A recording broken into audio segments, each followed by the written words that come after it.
In many countries of the world, people work long and hard and still cannot make a living from their wages. The majority of young people do not have any prospect of generating a modest income with their work. Having no money means that there is no possibility to buy anything, and because of that, the domestic market in many countries is weak. Producers and workers in these countries are dependent on exports, but prices on the world market go up and down. In developing and newly industrializing countries, which are often plagued by poor working conditions and where income is very unevenly distributed, rich people protect themselves and their wealth in gated communities.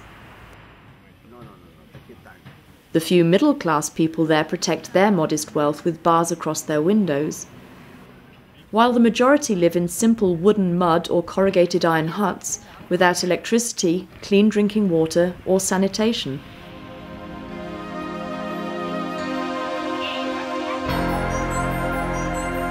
In modern-day Austria, the living standards and working conditions cannot be compared with those in developing and newly industrializing countries, but this was not always the case.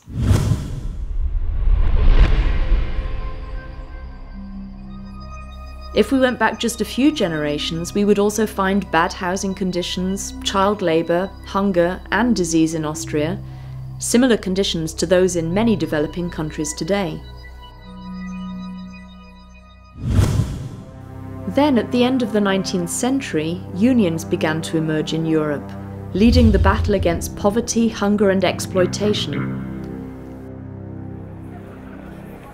It was going to be a long struggle for decent working conditions and the right to get a fair share of the country's economic success, but in the end the unions were able to push through many of their demands.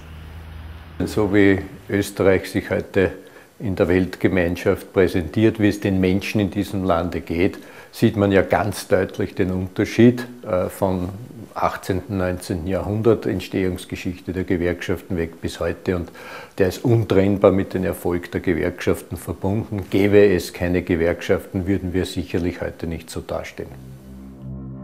When the Austrian Trade Union Federation, the ÖGB, was founded by Social Democrat, Christian and Communist unions even before the end of World War II in 1945, the most important objectives were to re-establish democracy and economic power, and to introduce worker protection and a strong social system. Throughout the Second Republic, union members had and still have seats in Parliament and are members of the government. Der ÖGB ist überparteilich, aber nicht unpolitisch. Bei uns haben im ÖGB alle Weltanschauungen Platz. Das wird ausgedrückt durch die Fraktionen. Die Fraktionen sind im ÖGB ein fixer Bestandteil und jede Fraktion hat eigentlich die Aufgabe, die Interessen der Arbeitnehmerinnen und Arbeitnehmer in der ihr nahestehenden Partei und gesellschaftlichen Weltanschauung zu vertreten.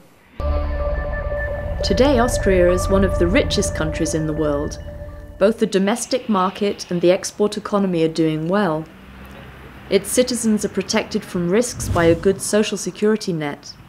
They have spending capacity, so domestic demand can help to cushion the shock of world economic crises. In the working world, there are laws to protect employees. Legal and mandatory wage agreements ensure fair wages. These are achievements which date back to the First Republic.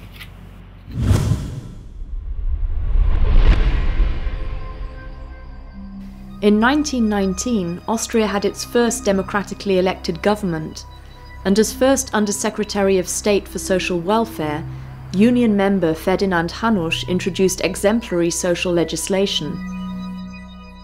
Basic demands of the trade unions had finally become reality. To guarantee that the legal requirements would be enforced in companies, Ferdinand Hanusch enacted an additional law. The Act on the Establishment of Works Councils safeguarded social legislation and enabled workers to participate in management issues. Companies were now organised more democratically, and the workers' interests, worries and suggestions could be taken into account.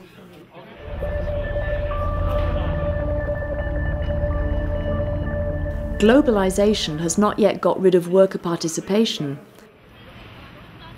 but jobs and services can be outsourced to other countries where there is no worker participation, no works councils, and no or only weak trade unions.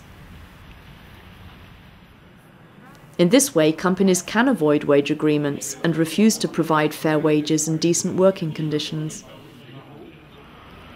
In Austria, workers and entrepreneurs do not only come across each other at work. The economic crisis after the Second World War made it necessary to work together to find joint solutions. The goal was to rebuild the country's economic power and to slowly but surely increase the wealth of its population. The Austrian Social Partnership consists of representatives of the Austrian Trade Union Federation, the Austrian Federal Economic Chamber, the Chamber of Labour, and the Austrian Chamber of Agriculture. Together, these social partners develop recommendations and policy briefs for the government on questions of economic and social policy based on real facts and figures. Es gab aber immer wieder Phasen, wo man versucht hat, die Sozialpartnerschaft irgendwie an den Rand zu drängen oder den Einfluss zu schmälern, so zum Beispiel in der Phase zwischen 2000 und 2006. Aber das war nicht sehr erfolgreich, denn die Sozialpartnerschaft funktioniert auf allen Ebenen und wenn man sieht, wie viele Kollektivverträge abgeschlossen wurden, Vereinbarungen geschlossen wurden, dann zeigt sich ganz deutlich, die Sozialpartnerschaft kann man nicht an den Rand drängen. Couldn't Austria's social partnership act as a model for developing and newly industrializing countries as well? The Austrian Trade Union Federation also has a contribution to make to the international trade union movement. Ich denke, die Sozialpartnerschaft Österreich könnte für viele Länder ein Vorbild sein, dort wo ähnliche Rahmenbedingungen sind und ich glaube, sie könnte ein Exportschlager sein, aber es muss jedes Land entscheiden, welchen Weg es gehen will. The Austrian unions and their federation, the ÖGB, have worked together with companies and governments without compromising their independence, but ready to make compromises. After 1945, important demands made by the unions could be fulfilled. Nowadays, employees are faced with the challenges of globalization. These new challenges can only be dealt with democratically, within companies and with the help of the social partnership, in such a manner that society as a whole will benefit from it.